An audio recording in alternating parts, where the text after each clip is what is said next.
Hello friends, welcome to my channel. Prabhas కల్కి 2898 AD చిత్రం box office వద్ద సృష్టిస్తున్న సంచలనాల గురించి ప్రత్యేకంగా చెప్పాల్సిన అవసరం లేదు. ఇప్పటికే ఈ మూవీ 1000 కోట్లకు పైగా రాబట్టేసింది. ఇక కల్కి రెండో పార్ట్ కోసం అందరూ ఎంతో ఆశగా ఎదురు చూస్తున్నారు. కల్కిగా ఎవరు కనిపిస్తారు అనే దానిపై ఇంకా ఎక్కువ ఇంట్రెస్ట్ చూపెడుతున్నారు. కర్ణుడిగా ప్రభాస్, అశ్వత్థామగా అమితాబ్, అర్జునుడిగా విజయ్ దేవరకొండ, ఇలా ఇతిహాసాల నుండి క్యారెక్టర్స్ చూపించారు. ఇక కల్కి 2లో మహాభారతం నుంచి ఎవరు కనిపిస్తారనే ఆసక్తి కూడా ఎక్కువ అవుతుంది.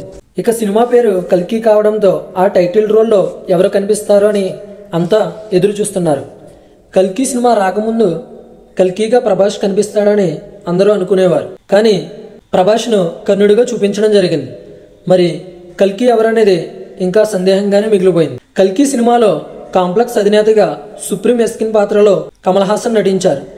అయితే కమల్ హాసన్ పెద్ద విలన్ అని అంతా అనుకున్నారు. కానీ ప్రొడక్షన్ డిజైనర్ నితిన్ జిహానీ చెప్పిన విషయాలు ఇప్పుడు నెట్టింట్లో వైరల్ అవుతున్నాయి.